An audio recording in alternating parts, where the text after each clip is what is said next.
Status kantor kelurahan Jatimulya ini memang masih hak milik masyarakat. Oh. Belum terdaftar juga di aset Pemda. Dan alhamdulillah insya Allah di bulan depan kita punya kantor baru setelah 40 tahun. Resiko banjir ya, Oke. Mbak, di sana karena memang sebetulnya sekarang Jatimulya itu sudah tidak masuk di zona banjir. Banyak sih langkah-langkah yang sudah dilakukan terkait pembersihan saluran, pembetulan turap, dan juga pembuatan folder air.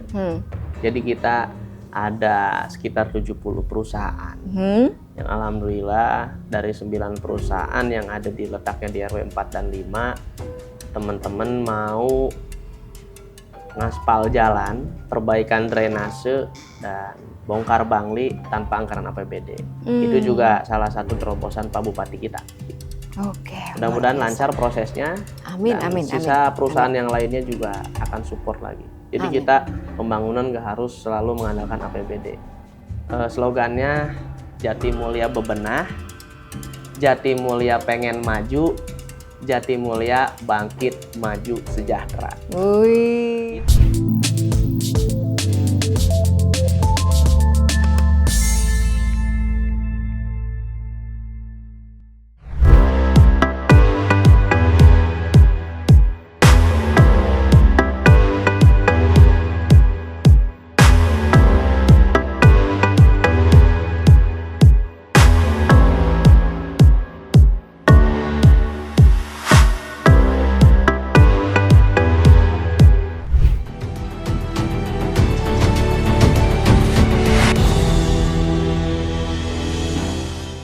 Assalamualaikum warahmatullahi wabarakatuh. Selamat datang Sobat RJ Pro di podcast kita Unjuk Bicara, bukan sekedar bicara.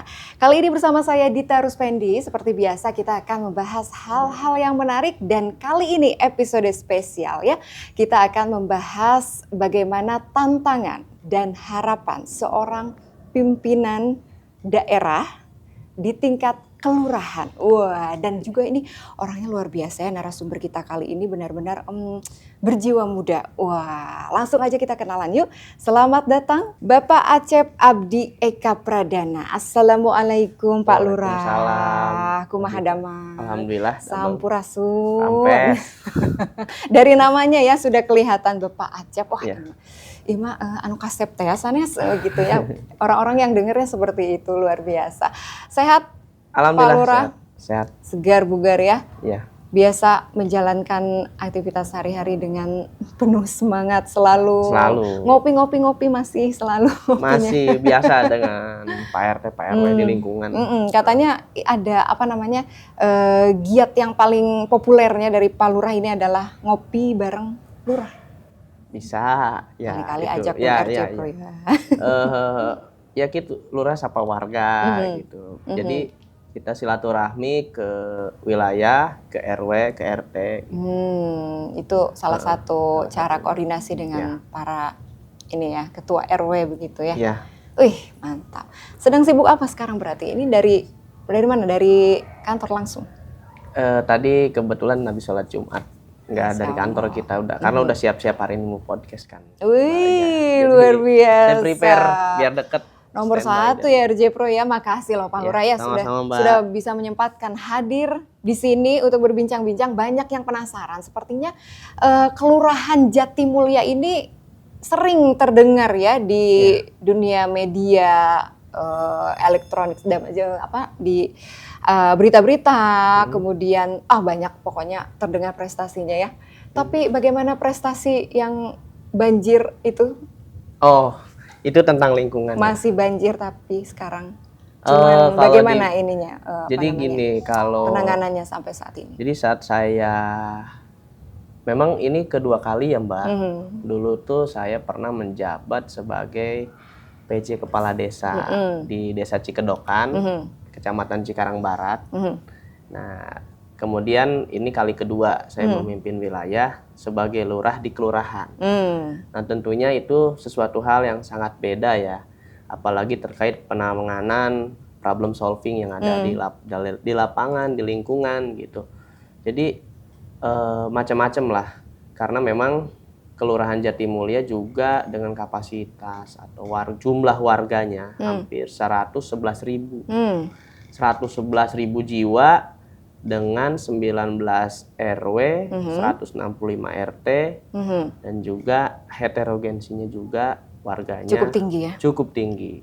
Jadi banyak perbedaan ketika memimpin desa dan kelurahan buat saya. Oke, nanti kita cerita ya bagaimana perbedaannya itu ya, tantangannya ya. Kita pengen tahu nih Pak Lurah ya, penasaran bagaimana Pak Lurah bisa sampai terjun ke dunia pelayanan publik itu dulunya bagaimana ceritanya? Ya, namanya kita kan pejabat karir ya Mbak, berarti ASN ya.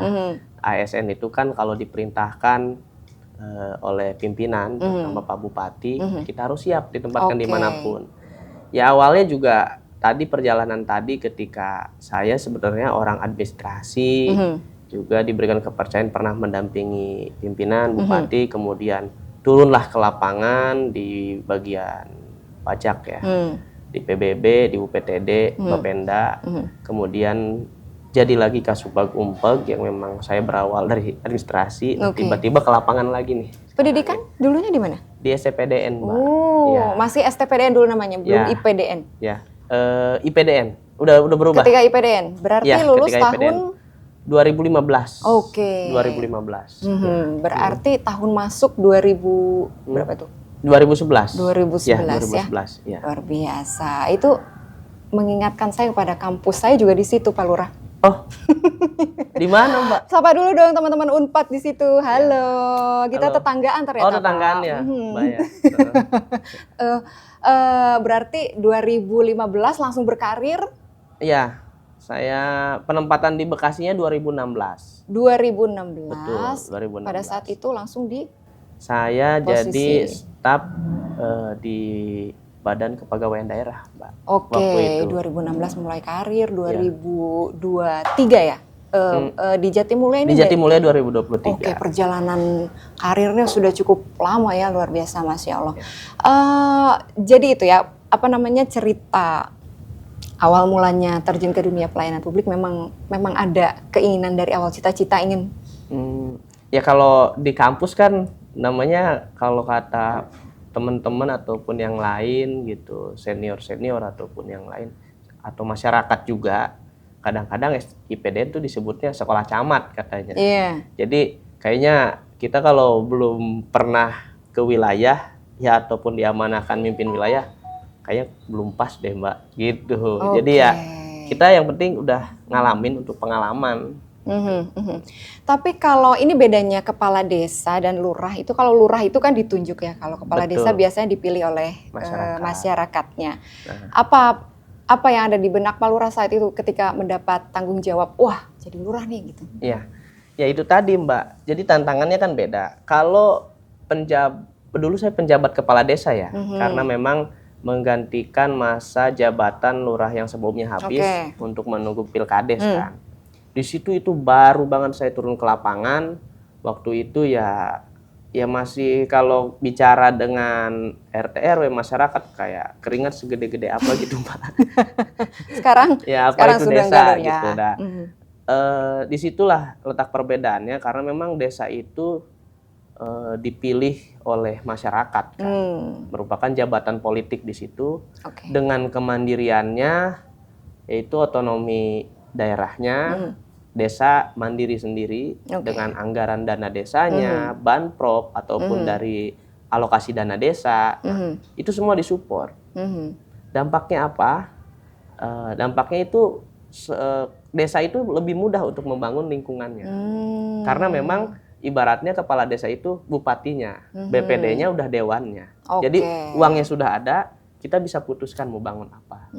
Nah itulah nanti yang akan membedakan. Kalau kelurahan ini kan kita struktural ya Mbak, jadi ditugaskan oleh Pak Bupati, diberikan SK Bupati. Nah di situ juga kita disupportnya anggarannya terbatas, karena memang segala bentuk infrastruktur pembangunan, usulan pemberdayaan masyarakat pun itu kita harus melalui Musrenbang, kita harus ajukan gitu. Itu perbedaannya. Dan juga tantangannya tadi, kebetulan tadi saya bicara STPDN, IPDN ya. Di Di situ saya pernah belajar UNPOT-WIL, Oke. analisis potensi wilayah. Gimana tuh, gimana? Ya, analisis potensi wilayah kita petakan dulu suatu wilayah dari tadi kan jumlah penduduknya berapa, keberagamannya seperti apa, tingkat permasalahannya seperti itu berbeda jauh. Oke. Karena waktu di desa Cikedokan hanya dengan 8.000 ya. 8.000 penduduk, 20 RT, 10 RW. Kalau di Jatimulya 111.000 penduduk, sekali. Menaungi 19 19 RW berarti ya? Ya. Jadi itu cukup untuk apa ya? Melatih pengalaman saya juga gitu untuk menangani beberapa problem solving yang ada di lingkungan. Oke, itu salah satu tantangannya berarti Itu ya? tantangannya. Oke. Segmen berikutnya memang kita akan membahas bagaimana lebih ke tantangan-tantangan yang selama ini dihadapi ini. Kita kepo nih Pak Lurah ya. Oke, nggak apa-apa. Karena setiap wilayah juga pasti punya tantangan masing-masing dong ya. Betul. Boleh dong diceritain Pak Lurah di Jatimulya ini dari awal Pak Lurah menjabat sampai sekarang masih berjalan, ini apa tantangan yang paling menonjol terasa oleh Pak Lurah sejauh ini? Yang paling pertama ya, ketika saya duduk diberikan amanah menjadi Lurah Jatimulya itu, saya melihat fasilitas penunjang penyelenggaraan pelayanan publik di Kelurahan Jatimulya itu sangat tidak mendukung. Oke, seperti apa itu? Kantornya.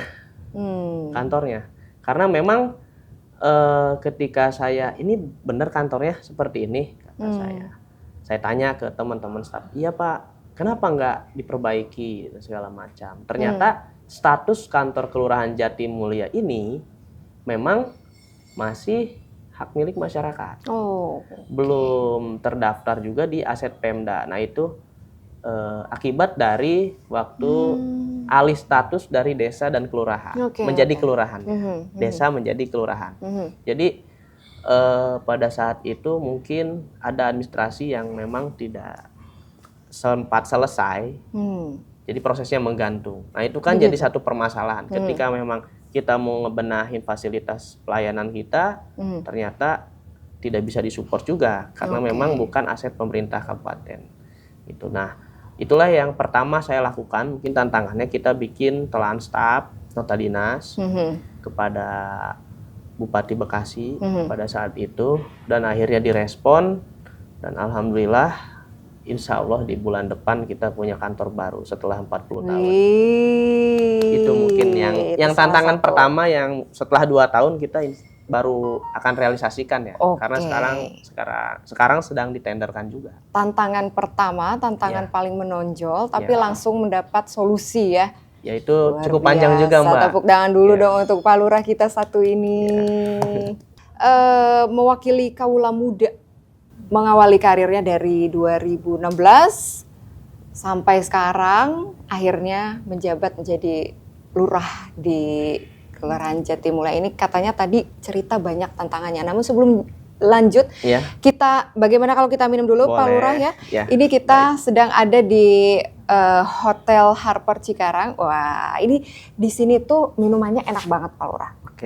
Kita coba yuk. Silakan Pak Lurah, mangga. Baik, makasih. Bismillah. Minum ya Mbak.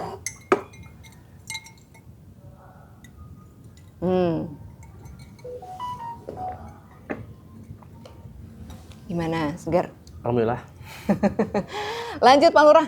Tadi kita sedang membicarakan tantangan ya. Tantangan pertama yang paling menonjol tadi tentang kantor ya. Dan alhamdulillah sekarang sudah langsung realisasi di bulan depan. Solusinya. Kita lagi tender sekarang.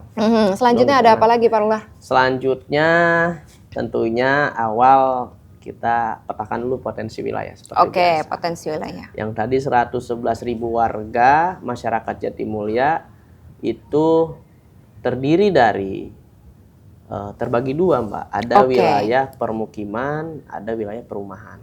Itu juga akan luas lagi permasalahan dikaitkan dengan permasalahan-permasalahan di lingkungan, infrastruktur, dan tadi Mbak sebutkan banjir ya, air genangan.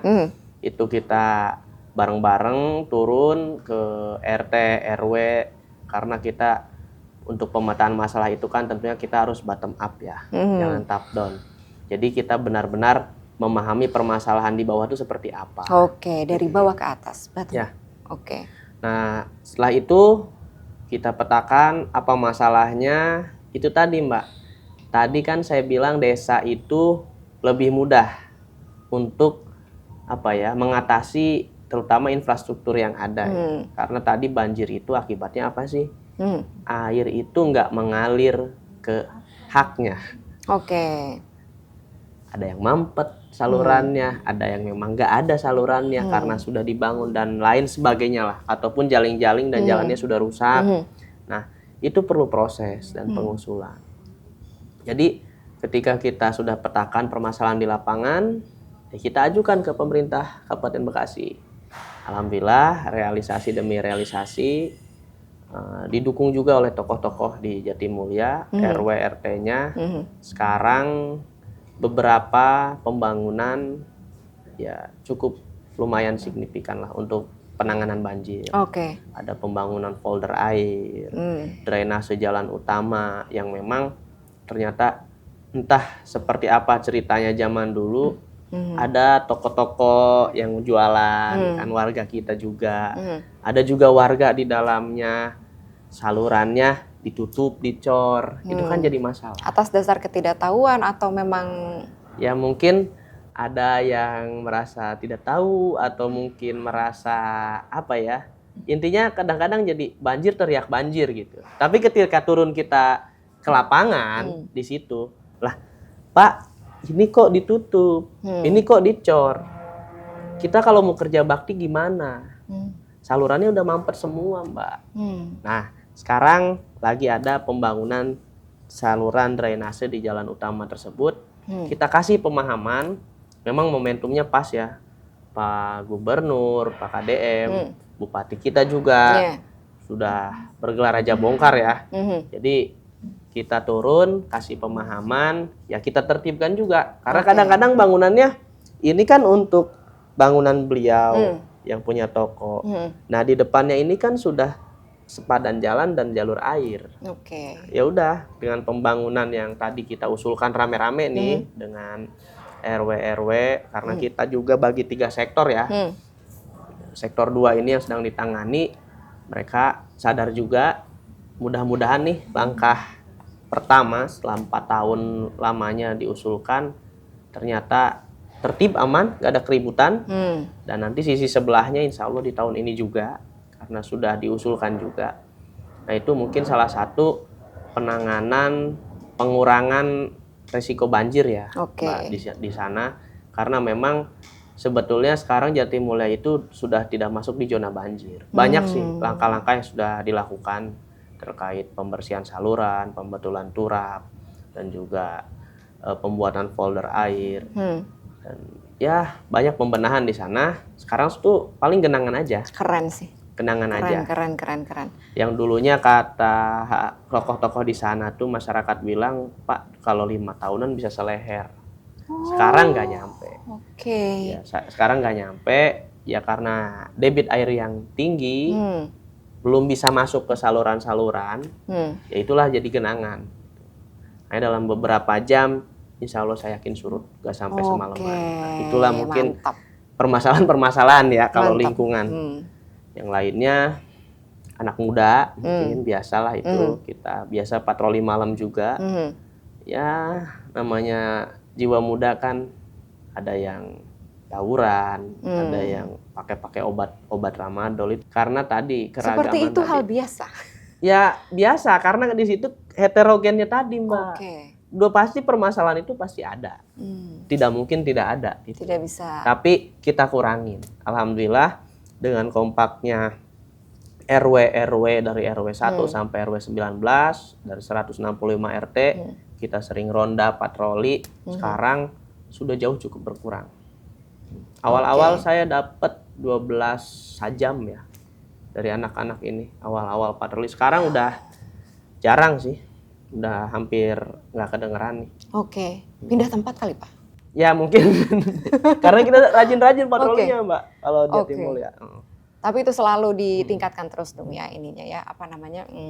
Penanganannya. Ya? Tadi banjir, kemudian generasi muda, apalagi tantangan sejauh ini? Tantangannya sih sejauh ini kita sekarang nih kita berhadapan dengan masyarakat untuk meluruskan dan memberikan pemahaman terhadap masyarakat. Ya itu tadi. Kadang-kadang Untuk ya dengan adanya Bangli, Oke. seperti besok saya jam 9 pagi kita mau tertibkan Bangli, bangunan liar.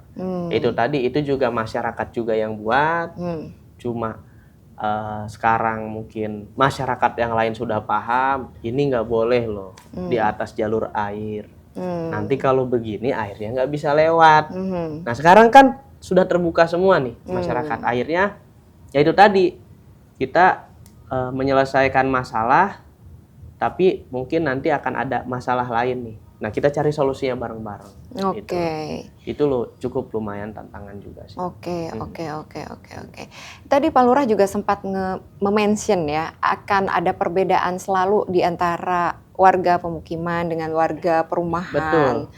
Nanti di perumahan juga ada lagi Sampah tuh komersil contohnya. Dan juga biasanya, mohon maaf, perumahan bagian yang subsidi itu ada perbedaan kembali. Oh iya ada. Gimana Pak Lurah menangani? Iya, itu kan kita bisa lihat dari permasalahan sampah di lingkungan.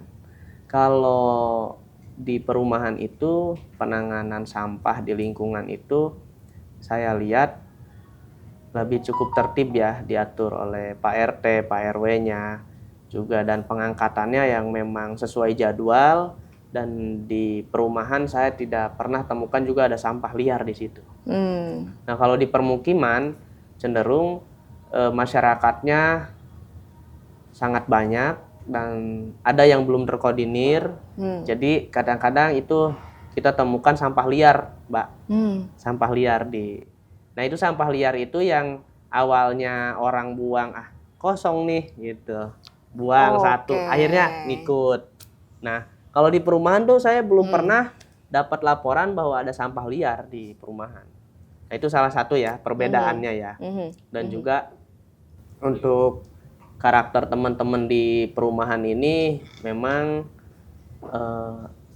lebih satu sisi tertib, satu sisi lebih vokal juga. Kalau perumahan, kalau permukiman kan memang harus kita sedikit lebih sering berkumpul dengan masyarakat, memberikan pemahaman kepada tokoh-tokoh. Ya kita atasi aja lah. Boleh Mbak lihat di TikTok saya tuh di Lurah Bontot. Oh, Pak Lurahnya main TikTok, apa namanya? Lurah Bontot. Oke, segera itu TikTok banyak ya. sih sebagian kegiatan kita yang memang sebetulnya itu rutinitas ya. Hanya karena lagi sekarang mah musimnya medsos. Ya sebenarnya itu sering dari dulu kita sudah lakukan gitu, pembenahan itu. Jadi pakai medsos apa aja nih Pak Lurah nih? TikTok, Instagram gitu aja. TikToknya Lurah Bontot namanya. Instagramnya? Instagramnya Acep Abdi. Oke, nanti kita follow balik loh. Lurah Bontot ya? tuh saya dapatkan di Cikedokan dulu. Oke. Dipanggil sama tokoh-tokoh. Kok bisa begitu? Apa itu? Sejarahnya apa itu? Ya saya selalu nongkrongnya saya memang tua-tua Mbak. Gitu ya? Jadi saya paling kecil, paling bocah. Waktu umur 27 tahun ya. Jadi PJ Kepala Desa tuh. Jadi si Bontot nih katanya Lurah Bontot. Ya udah sampai sekarang dah. Gitu. Tapi biasanya kan yang Bontot ini yang semangatnya lebih membara kan ya? Mudah-mudahan ya? Mudah-mudahan. Doanya aja Mbak. Oke. Ya. Tadi kita sudah membicarakan soal kendala antar masyarakat ya. Kadang juga ada nggak sih bentrokan dengan komunikasi antar instansi gitu. Kalau antar masyarakat pasti ada ya. Sejauh ini gimana komunikasi antar instansi? Antar instansi sih saya rasa baik-baik saja. Tapi ya wajar lah kalau ini sedikit. Misalkan penanganan kesehatan ya. Kebetulan kita juga RW-nya tuh ada yang aktif tuh. Beliau punya relawan, namanya PNS 007. Wih, ada jadi sandinya. PNS tuh bukan ASN. Pekerja nonstop 007. Jadi RW-nya RW 7 tuh. Nah, itulah relawan kesehatan yang kadang-kadang pas permasalahan kesehatan tuh sederhana sebetulnya. Nah, itulah teman-teman itu biasa berkomunikasi dengan instansi lain ataupun kita ada rumah sakit di sana, ada puskesmas dan lain-lain lah. Jadi pernah, tapi sekarang sudah bagus sih komunikasinya. Jadi GMRS Ananda Tambun Selatan ya di Jatimulianya itu udah sinkron lah dengan kita dengan relawan. Warga Jatimulia langsung tangani, tunggu Senin berangkat ke dinas, selesai administrasi masuk klaim gitu. Mantap ya. Ya alhamdulillah sih, banyak sekarang RW-RW lain sudah ikut juga buat relawan kesehatan juga. Mantap. Keren banget, tepuk tangan sekali lagi dong buat Lurah Jatimulia. Apalagi nih program unggulannya Pak Lurah? Saya jujur aja ada arisan RW gitu. Arisan RW, kumpul RW, sharing permasalahan, baru datang saya ke warga gitu. Itu unggulan kita sih, karena berawal dari obrolan warung kopi itu kita tahu permasalahan lingkungan dan cara penanganannya. Setuju banget ya. Lebih baik. Jadi lebih mengutamakan komunikasi langsung dengan warga. Jadi dengan kumpul itu lahirlah slogannya Jatimulia bebenah, Jatimulia pengen maju, Jatimulia bangkit maju sejahtera. Wih, itu slogannya keren, lurahnya keren, masyarakatnya keren juga dong ya. Udah saatnya kita bebenah. Oke. Jadi tapi masyarakat ini sejauh mana Pak Lurah sejauh mana partisipasi masyarakat itu di tadi sana? Kalau partisipasi sih saya lihat masyarakat tuh antusias, banyak yang ikut. Tapi namanya pro kontra kan pasti ada ya Mbak. Kita juga nggak ingin selalu dinilai sempurna, karena kritik dan masukan itu kita juga perlu Mbak, untuk membangun satu lingkungan itu. Tentunya saya sih gimana ya, dengan teman-teman RW ini selalu koordinasi apa yang bisa kita lakukan ke depan, apa yang bisa kita tangani, gitu. Jadi udah mengalir saja sih kalau kita. Oke. UMKM? Apa yang paling UMKM di sana sih saya lihat UMKM sih jalan, cuma memang belum terlalu tersentuh ya, belum terlalu tersentuh oleh kita. Mungkin setelah lahirnya Koperasi Merah Putih ini baru kita akan ke pemberdayaan, karena saya selalu fokus permasalahan lingkungan itu ya tadi itu Mbak, di kerja bakti, gotong royong gitu. Di situ terus infrastruktur. Kalau untuk pemberdayaan ya PKK ada, Posyandu jalan juga alhamdulillah. Tapi memang Jatimulia bebenah ini sangat-sangat ke infrastrukturnya sih. Untuk sekarang itu. Kalau kita sudah bisa selesai di 70% infrastruktur, kita akan coba ke pemberdayaan dan UMKM. Ini Pak Lurah ini kan generasi milenial ya. Biasanya kalau milenial ini sangat akrab dengan teknologi. Katanya di Kelurahan Jatimulia ini sudah ada pelayanan publik yang berbasis teknologi. Boleh diceritakan? Ada, namanya Sipuja. Apa tuh, singkatan apa? Sipuja, Sistem Informasi Pelayanan Publik Jatimulia. Wih, apa tuh? Pakai apa? Platform apa? Website yang nge-link langsung ke Diskominfo, pemerintah Kabupaten Bekasi. Awalnya itu pada waktu saya diklat PKP ya. Buat itu tuh hanya sebagai sistem informasi Mbak.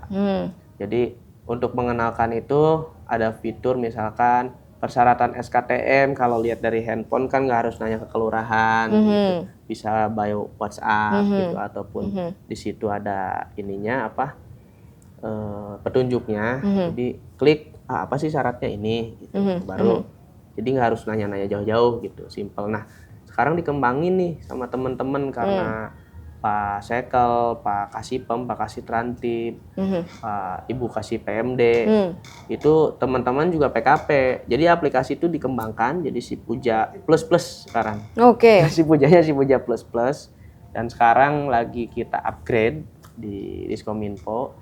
Jadi itu bisa langsung pelayanan langsung. Nah itu sih saya lihat bisa menyaring masyarakat yang menengah ke atas ya, terutama di perumahan, karena bisa langsung akses kan. Kalau yang di permukiman juga saya optimis juga, karena memang saya yakin di tiap rumah walaupun orang tua gitu nggak bisa ngoperasiin handphone, tapi kan ada saudaranya, ada anaknya gitu. Ya, Mudah-mudahan lancar sih kalau dari situ. Setuju banget. WhatsApp juga aktif? WhatsApp adminnya aktif. Sekarang lagi di-upgrade dulu. Oke. Kita lagi tambah fitur karena Bu Kasih PMD sedang diklat. Oke. Di situ ada rencana Bu Kasih PMD mau bikin ESKTM 24 jam. Yang tadi tuh permasalahan kesehatan kan banyaknya kan. Jadi kalau 24 jam kita udah klik selesai, tunggu kecamatan. Jadi hari Senin tuh nggak lama gitu Mbak. Kalau hari Senin kita masih di kelurahan, keburu habis waktu loh. Yang 3 hari deadline-nya itu kalau masyarakat sakit hari libur kan. Itu kan masalah. Siapa yang tahu ya kalau sakitnya kan hari Jumat nggak ada yang bisa ngatur Pak Lurah. Ya itu, nggak ada yang bisa ngatur. Tapi kan kalau bisa hari Senin lah, sakitnya nggak bisa. Nggak juga ya, nggak bisa seperti itu ya. Luar biasa Pak Lurah ini. Jadi apalagi Pak Lurah program unggulan yang sejauh ini sedang dicanangkan? Ini sih iseng-iseng berhadiah program unggulannya. Jadi kita ada sekitar 70 perusahaan yang alhamdulillah dari 9 perusahaan yang ada di letaknya di RW 4 dan 5, teman-teman mau ngaspal jalan, perbaikan drainase, dan bongkar bangli tanpa anggaran APBD. Itu juga salah satu terobosan Pak Bupati kita. Jadi Bupati Bekasi bisa kok ngaspal jalan tanpa APBD. Mantap. Sama perbaikan drainase dan lain-lain. Itu program unggulan yang memang sudah dirapatkan, tinggal realisasi. Mudah-mudahan lancar prosesnya. Amin. Sisa perusahaan yang lainnya juga akan support lagi. Jadi kita pembangunan nggak harus selalu mengandalkan APBD. Karena namanya juga kelurahan, ngusulin dulu baru realisasi. Kadang-kadang dicoret, kadang-kadang enggak. Curhat Pak Lurah, minum dulu Pak Lurah biar nggak terlalu sedih Pak Lurah. Baik. Terima kasih Mbak. Oke. Pak Lurah punya harapan apa Pak Lurah buat sistem pelayanan publik khususnya di Jatimulya? Harapannya sih untuk menunjang sistem pelayanan publik Jatimulya, Kelurahan Jatimulya tahun 2025 sudah punya kantor baru. Karena 111.000 masyarakat Jatimulya itu harus tunggu di Auning kelurahan. Sementara kita masuk Bank BJB, Bank BRI, ketika pelayanan itu langsung pakai AC dong, seger dong. Nah, kita juga mau kayak gitu. Mudah-mudahan dengan doa kita semua, kantor Kelurahan Jatimulya akan berdiri di tahun 2025. Jadi kita relokasi. Amin, oke. Kita doakan mudah-mudahan lancar ya Pak Lurah ya. Itu harapan. Sekarang pesan Pak Lurah, ini banyak anak-anak zaman sekarang yang lagi nonton nih Sobat RJ Pro ini, dari Gen Z sampai milenial ini lagi pada nonton. Punya pesan apa Pak Lurah? Pesannya ini untuk teman-teman anak muda, nakal boleh tapi jangan kelewatan. Saya juga sama pernah muda. Tapi kita tahu batasan. Jadi kalau kita nakal yang wajar-wajar aja, tapi ingat masa depan kita itu lebih penting. Karena penyesalan itu datangnya di akhir bukan di awal. Boleh renggut masa muda kita ke hal-hal yang positif, jangan terpengaruh oleh orang lain karena masa depan kita hanya kita yang tentukan. Oke, super sekali Pak Lurah ini ya, mudah-mudahannya dapat menjadi inspirasi bagi lurah lain, bagi pemuda dan juga lebih luasnya bagi masyarakat. Terima kasih Pak Lurah sudah menyempatkan hadir di sini. Bagaimana mau menggantikan saya di sini menjadi host? Terima kasih ya Pak Lurah ya, salam untuk keluarga dan juga teman-teman di Jatimulya ya. Mudah-mudahan kita dapat berjumpa lagi di lain kesempatan. Sampai di sini RJ Setia, saya Dita Ruspendi pamit undur diri dulu ya. Sampai jumpa di episode lainnya. Assalamualaikum warahmatullahi wabarakatuh. Waalaikumsalam. Diminum lagi Pak Lurah? Oh iya, baik Mbak. Makasih.